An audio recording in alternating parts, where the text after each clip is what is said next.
मैं नहीं जानता हूँ कि आजकल की दुनिया में करियर चूज़ करने के ऊपर क्या क्या चीज़ें कंसिडर किया जाता है, बट एक्चुअली जो मुझे पता है उसके हिसाब से मैं बता रहा हूँ। लोग करियर चूज़ करते हैं पैसे के हिसाब से कि जहाँ पर ज़्यादा पैसा होगा वहाँ पर चले जाते हैं, वहाँ पर कर लेते हैं। मैं कोई अलग नहीं हूँ। मैंने कुछ अलग चीज़ नहीं किया है। मैंने भी वही सेम चीज़ें किया है जो आप लोगों ने भी किया होगा। कंप्यूटर साइंस में मैंने ग्रेजुएशन किया है एंड कंप्यूटर साइंस में ग्रेजुएशन करने के बाद मुझे और इंटरेस्ट नहीं है। मुझे इंटरेस्ट ही नहीं है। मुझे बेसिकली कोडिंग में इंटरेस्ट ही नहीं है। कोडिंग करने में मुझे इंटरेस्ट ही नहीं है। मुझे जो इंटरेस्ट है वो है पढ़ाने में, कुछ भी चीज़ें समझाने में, पढ़ाने में, कोई भी फैक्ट, कोई भी स्टोरी बताने में, लोगों के साथ इंटरेक्ट करने में पसंद आता है। तो जो मेरा ये जो करियर चूज़ हुआ था, कंप्यूटर साइंस वाला जो करियर चूज़ हुआ था, वो हुआ था, मुझे सजेस्ट किया था एंड बताया था कि कंप्यूटर साइंस में बहुत ज़्यादा जॉब्स है। बट अभी तो आपको पता है, अभी आप मतलब क्या हाल है, अभी एआई की वजह से क्या हाल हुआ है। तो वो तो अभी तो नहीं है, जॉब तो ज़्यादा तो नहीं है। हाँ, ऑब्वियसली अभी भी बहुत ज़्यादा जॉब्स है, जिसके पास स्किल है वो जॉब्स ऑब्वियसली ले सकता है। बट क्या है, उसको बहुत ज़्यादा उसको मेहनत करना होगा, बहुत ज़्यादा ट्राई करना होगा। जैसे कि मैं रियलिटी बता रहा हूँ कि अगर कोई कंप्यूटर साइंस में ग्रेजुएशन करता है तो मैक्सिमम लोग ही कंप्यूटर साइंस में ग्रेजुएशन कर रहा है अभी। एंड मैं जब कॉलेज में था तब टोटल 192 बच्चे थे, स्टूडेंट थे जो कंप्यूटर साइंस जो ब्रांच थे उसमें थे। तो ऑब्वियसली क्या है कि ये इसमें अगर आपको जॉब पाना है तो आपको या तो एक्स्ट्रा ऑर्डिनरी बनना पड़ेगा, अगर अच्छा एक पैकेज लेना है। मतलब देखो, अगर आप बेंगलुरु में काम कर रहे हो तो 50,000 में कम बोल रहा हो, 50,000 से भी ज़्यादा आपको कमाना होगा। बट मैं मिनिमम बोल रहा हूँ, मैं गलत भी हो सकता हूँ, उससे भी ज़्यादा हो सकता है, बिल्कुल उससे भी ज़्यादा होगा। मैं 50,000 ही मान रहा हूँ। 50,000 किसी को कमाने के लिए, देखिए ठीक है, मतलब 50,000 किसी को कमाने के लिए उसको बहुत ज़्यादा उसको एक्सपीरियंस होना चाहिए। अभी एक्सपीरियंस गेन करने के लिए 3-4 साल उसको तो मेहनत करना होगा। 3-4 साल उसको क्या करना होगा, जो ट्रेडिशनल जो चीज़ है कि मैं जस्ट इसको इग्नोर कर दो, जो वर्ड मैंने कहा, जो वर्ड मैंने कहा, जो वर्ड कहा मैंने कि जो ट्रेडिशनल चीज़ है वो उस वर्ड को जस्ट इग्नोर कर दो, वो जस्ट मुंह से निकल गया। क्या है कि जो नॉर्मल जो कंप्यूटर साइंस में ग्रेजुएशन करता है उसको किस तरीके का जॉब मिलता है, उसको मैक्स टू मैक्स 20,000 का जॉब मिलता है। मेरे ही दोस्त है, मैं ऐसे हवा में बात नहीं कर रहा हूँ, मेरे दोस्त के साथ मेरा बात होता है। तो एक्चुअली 20,000 रुपया लोग कमाते हैं। बट क्या है, उसका जो फील्ड है वो कोडिंग नहीं है। उसका फील्ड वो मुझे अच्छे से पता नहीं, उसने मुझे 1000 बार बताया बट मुझे अच्छे से पता नहीं। कुछ सिक्योरिटी टाइप का कुछ चीज़ है, वीपीएन सिक्योरिटी टाइप का कुछ चीज़ है, ठीक है, उसके ऊपर काम है। हो सकती है उसमें पैसा कम हो सकता है किसी और में पैसा ज़्यादा हो, कोडिंग में पैसा ज़्यादा हो, सॉफ्टवेयर इंजीनियरिंग में हो सकता है कि पैसा ज़्यादा हो। बट मुझे जो लगता है कि 30,000 से ज़्यादा तो नहीं देगा फ्रेशर्स को। हाँ, अभी कोई एक्स्ट्रा ऑर्डिनरी होगा उसको 10 लाख पर ईयर देगा। बट वैसा अगर होना है तो एक्स्ट्रा ऑर्डिनरी तो होना ही होगा, ठीक है। लोगों से ज़्यादा आपको दिखाना होगा। अभी वो सभी के पास नहीं है। अभी कंप्यूटर साइंस बहुत कम स्टूडेंटों के लिए है, कंप्यूटर साइंस सभी के लिए नहीं है। इसीलिए ना सभी लोग 10 लाख रुपए का पैकेज उनको नहीं मिलता। एंड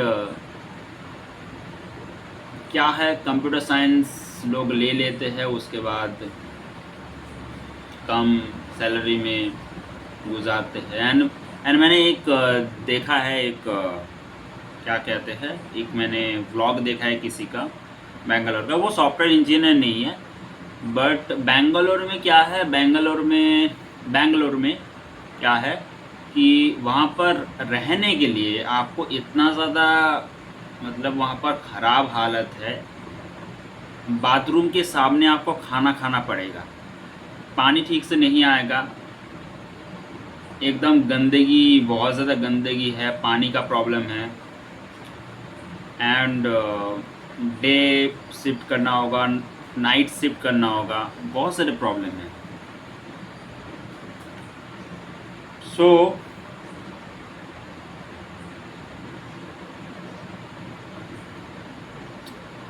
मुझे कोडिंग में इंटरेस्ट नहीं है, मुझे कोडिंग में इंटरेस्ट नहीं है। एंड कोडिंग में अगर करने जाऊंगा ना तो अच्छे से कर नहीं पाऊंगा। कोडिंग में मुझे थोड़ी बहुत भी इंटरेस्ट नहीं है, क्योंकि देखो मुझे किस में इंटरेस्ट है, मुझे बात करने में इंटरेस्ट है। क्योंकि अभी जो मैं बात कर रहा हूँ ना, इसमें मुझे ज़्यादा इंटरेस्ट है, क्योंकि इसमें मैं चीज़ों के बारे में समझा रहा हूँ, जो मुझे समझ में आया है उसके बारे में मैं समझा रहा हूँ। वैसे मैं ऑनलाइन में पढ़ा रहा था, अभी कोई स्टूडेंट नहीं है।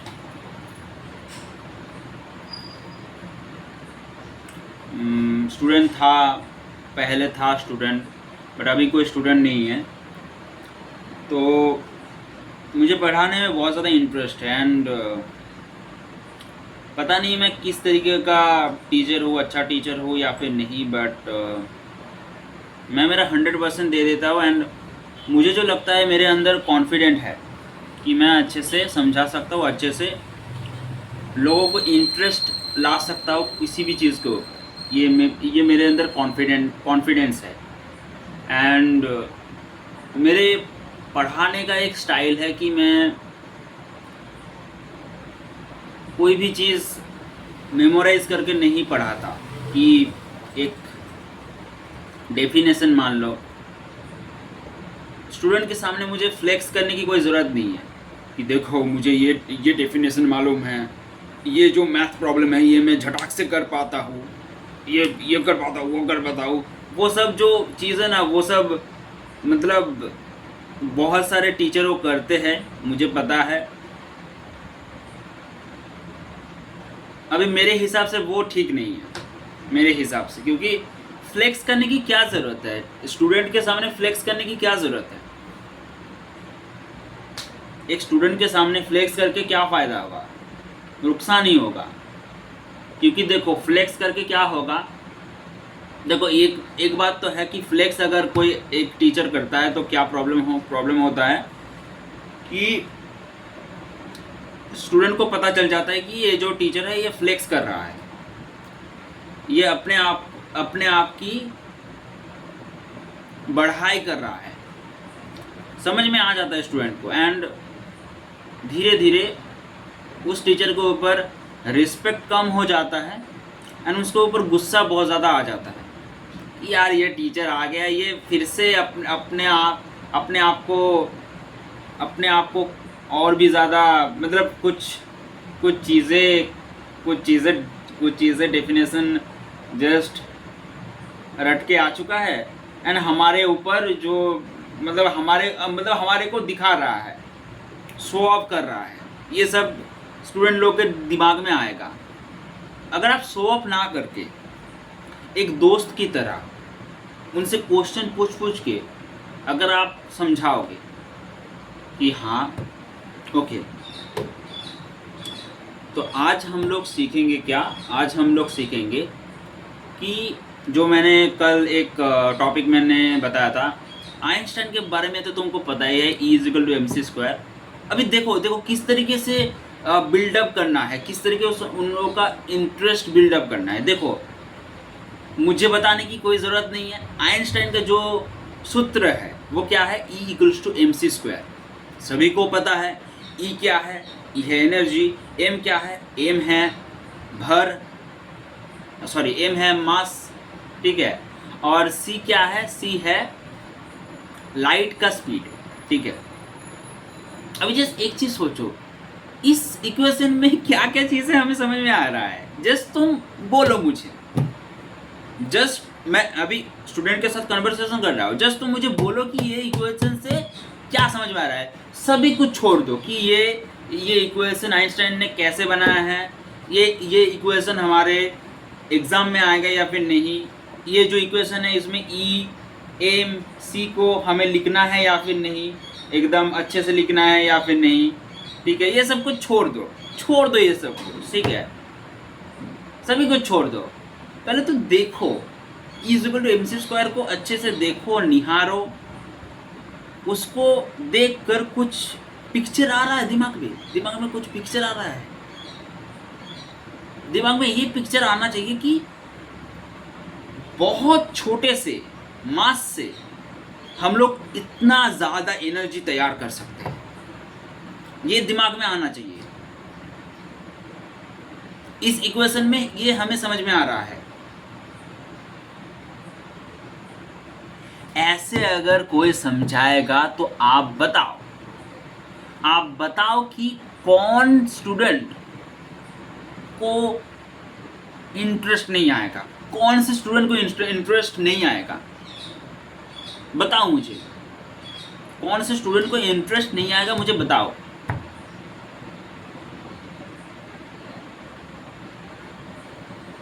ऐसे कोई टीचर पढ़ाता नहीं। ये सब कुछ देखो, ये सब कुछ मैंने कहीं से सीखा नहीं है, ये सब कुछ रियलाइजेशन से हुआ है, क्योंकि मैं भी एक स्टूडेंट था, मुझे भी पता है कि किस तरीके से मुझे समझाने से, एंड अभी मैं किस तरीके से समझता हूँ, मतलब पहले जिस तरीके से मैं समझता था, पहले की मैं अगर बात करूँ तो मैं क्या करता था, चीज़ें मैं मेमोराइज़ करता था, चीज़ें मैं साफ मेमोराइज़ करता था, एंड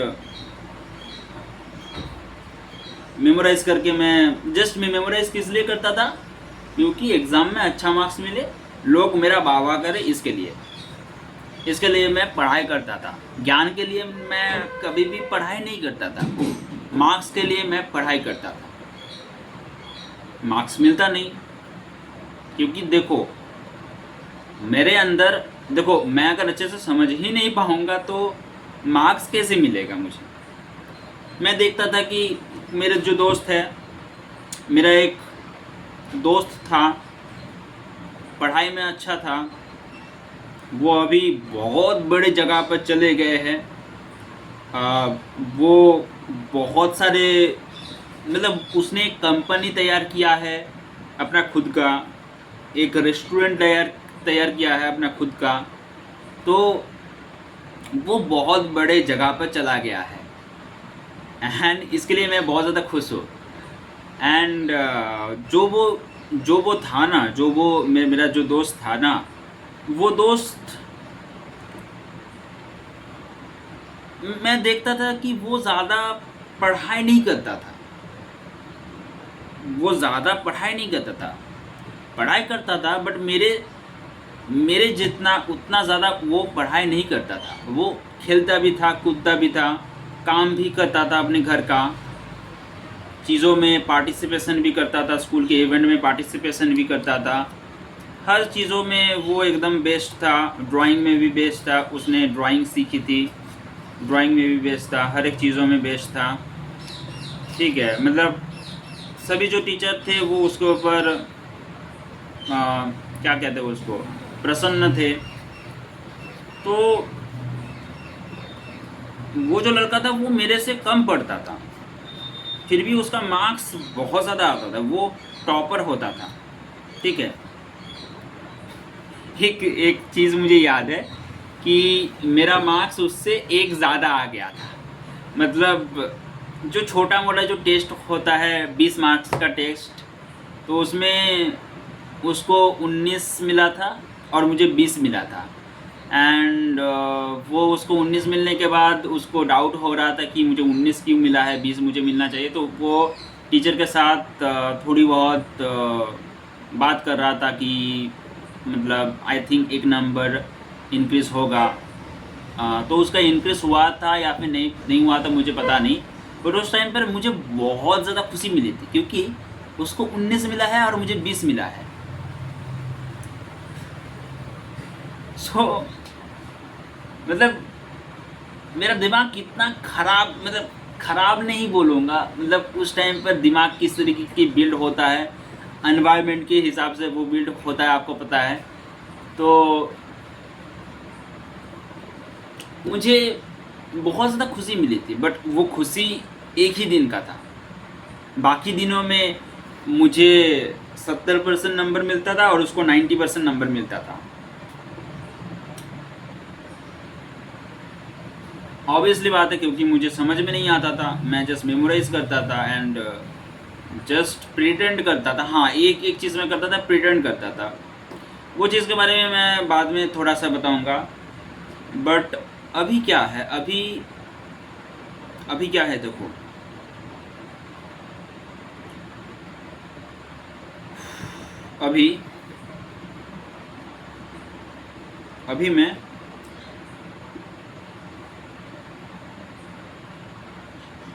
अभी मैं जो कुछ भी सीख रहा हूँ, जो कुछ भी मैं समझ रहा हूँ, वो मैं देख रहा हूँ कि हाँ, इस तरीके से मैं अगर समझूंगा तो मैं बेटर मैं समझ पाऊँगा। एंड इसी चीज़ को मैं शेयर करना चाहता हूँ मेरे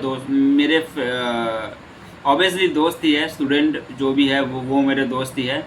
तो मेरे स्टूडेंटों को मैं ये शेयर करना चाहता हूँ, जो भी मेरे साथ ज्वाइन होंगे।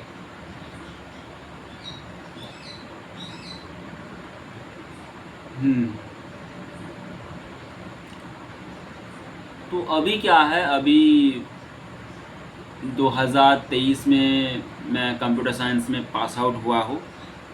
2023 में पास आउट होने के बाद अभी 2025 का आधा साल ख़त्म हो चुका है, सितंबर महीना आ चुका है। अभी तक कोई मैंने जॉब में ज्वाइन नहीं किया है। पहले तो ये था कि मुझे बाहर नहीं जाना है, मतलब बेंगलोर, मुंबई, दिल्ली, यहाँ पर मुझे नहीं जाना है।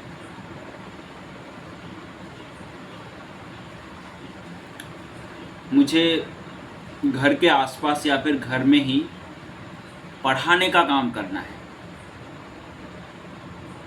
उसमें मैं कम कमाऊँ, उससे कुछ फ़र्क नहीं पड़ता मुझे, जस्ट खाना मिल जाए, मैं अपने फैमिली को हेल्प कर सकूँ, बस उतना ही चाहिए। बेसिक जो नीड है वो आ जाए, बस उतना ही। बाकी मैं लोगों को पढ़ाना चाहता हूँ, लोगों को सिखाना चाहता हूँ, स्टूडेंटों को मैं पढ़ाना चाहता हूँ एंड बहुत सारे एक्सपीरियंस मैं गेन करना चाहता हूँ। स्टूडेंटों के साथ बात करके मैं बहुत ज़्यादा एक्सपीरियंस गेन करना चाहता हूँ।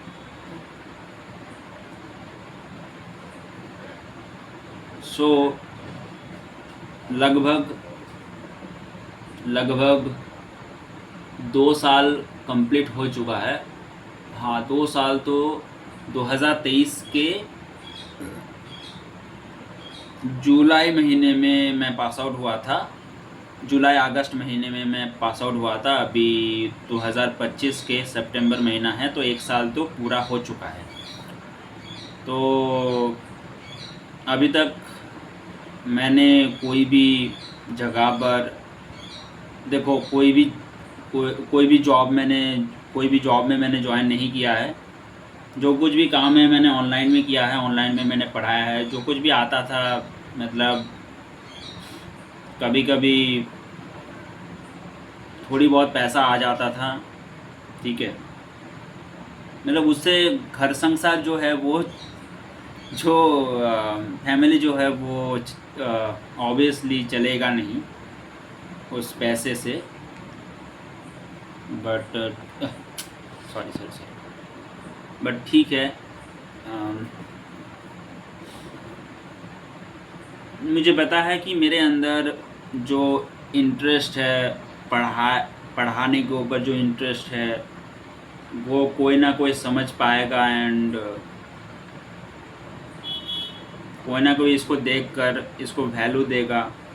एंड जो मैं बेरोज़गार हूँ अभी, मतलब कोई भी पैसा कमा नहीं रहा हूँ अभी, तो वो थोड़ा सा मतलब ठीक हो सकता है। 2 साल हो चुका है, अभी तक कोई जॉब में मैंने ज्वाइन नहीं किया है। एंड बाकी मैंने इंटरव्यू दिया है, स्कूल में मैंने इंटरव्यू दिया है स्कूल में। तो स्कूल में इंटरव्यू देने के बाद वहाँ पर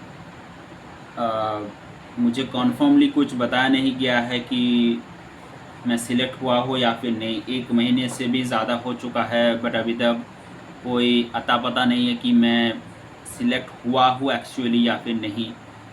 तो पता नहीं अभी क्या होगा, बट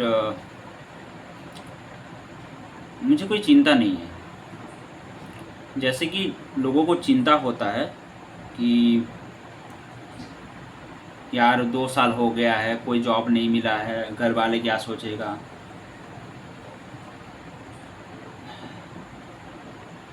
मुझे कोई डर नहीं है, मुझे कोई ख़राब फीलिंग नहीं हो रहा है, क्योंकि मुझे पता है कि मेरे अंदर क्वालिटी है। एंड क्या है कि जो स्कूल मुझे नहीं ले रहा है, स्कूल मुझे नहीं ले रहा है, वो डिज़र्व नहीं करता है मेरा जो कैपेबिलिटी है, वो उनके स्कूल में डिज़र्व नहीं करता है, क्योंकि उनका स्कूल कुछ अलग तरीके का होगा। जैसे कि मैं एक स्कूल का मैं बताता हूँ। एक स्कूल में मैंने इंटरव्यू देने गया था एंड वहाँ पर मैंने ऑब्वियसली मेमोराइज मैं नहीं कर पाता हूँ। उन्होंने एक टॉपिक दिया था, तो टॉपिक मैंने देख कर मैंने नोट्स बना कर लेके गया। तो मैंने फ़ोन दिखाकर उनको नोट्स दिखाया कि ये मैंने नोट्स बनाया है, इस नोट्स को मैं फॉलो करके पिक्चर भी है उसके अंदर, तो पिक्चर भी दिखाकर उनको हर एक स्टूडेंट को मैं समझाऊंगा। तो वो लोग बता रहे हैं कि हम लोग हमारे स्कूल में फ़ोन अलाउ नहीं करते, इवन टीचरों को भी फ़ोन अलाउ नहीं करते। तो मैं बोल रहा था कि ठीक है, कोई बात नहीं, आप फ़ोन अलाउ नहीं करते हो तो मैं जो PDF मैं लेके आऊँगा उसको जस्ट प्रिंट करवा देना आप। तो उन्होंने कहा कि हमारे स्कूल में प्रिंट की भी कोई सुविधा नहीं है। तो थोड़ा सा खटका, मेरा थोड़ा सा अजीब लगा कि इतना बड़ा एक प्राइवेट कॉलेज के अंदर प्रिंटर क्यों नहीं है। घर में आकर मैं जब ये सब चीज़ें मेरे भैया को मैंने बताया, तो भैया ने बोला कि वो तुम्हारे ऊपर प्रिंट की खर्चा क्यों करेगा। अगर उसको ऐसा एक टीचर मिल रहा है जो मेमोराइज़ करके स्टूडेंटों को समझा दे रहा है, स्टूडेंट को समझ में आए या फिर ना आए, बट मेमोराइज़ करके समझा दे रहा है, तो वो तुम्हें हायर क्यों करेगा। जिसको हायर करके उनको प्रिंटर का इंक उनको खर्चा करना पड़े, बाद में एकदम वैल्यू है। अभी क्या है कि मेरा जो स्टाइल है, मैं जिस तरीके से मैं पढ़ाता हूँ, उस तरीके की बढ़ाने की जो भाग्य है, वो उस स्कूल के अंदर उस स्कूल के स्टूडेंटों के पास वो भाग्य नहीं है, वो टीचरों के पास वो भाग्य नहीं है, वो प्रिंसिपल के पास वो भाग्य नहीं है कि मेरे जैसा एक कैपेबल टीचर उनको मिले। ये कोई ऐसा मैं ओवर कॉन्फिडेंट नहीं हूँ। मेरे अंदर कॉन्फिडेंस है कि हाँ, मैं जिस तरीके से मैं पढ़ाता हूँ उस तरीके से पता नहीं कि कोई पढ़ाता है या फिर नहीं। जैसे मैंने आपको एग्जांपल दे दिया, अभी हो सकता है कि कोई और स्कूल हो, जो ये सब मेरे जो मैं जिस तरीके से पढ़ाता हूँ उसको एक्सेप्ट करे, या फिर कोई और रास्ता मुझे दे दे भगवान। मुझे भगवान के ऊपर पूर्ण विश्वास है कि देखो भगवान जानता है, ठीक है, हो सकता है कि आपको भी नहीं पता होगा, बट भगवान को पता है कि मेरे अंदर किस तरीके की कैपेबिलिटी है, मेरे अंदर किस तरीके की एनर्जी है, मेरे अंदर वो काम पढ़ाने की, काम करने की कितना ज़्यादा इंथुजियाज्म है, मेरे अंदर इंथुजियाज्म है, कितना ज़्यादा एक्साइटमेंट है मेरे अंदर, वो भगवान को पता है। तो मुझे चिंता करने की कोई ज़रूरत नहीं है, भगवान रास्ता बना देंगे मेरे लिए, भगवान मेरे लिए रास्ता बना देंगे, मुझे कुछ चिंता करने की कोई ज़रूरत नहीं है, क्योंकि मुझे पता है एंड भगवान को भी पता है कि मेरे अंदर किस तरीके की कैपेबिलिटी है।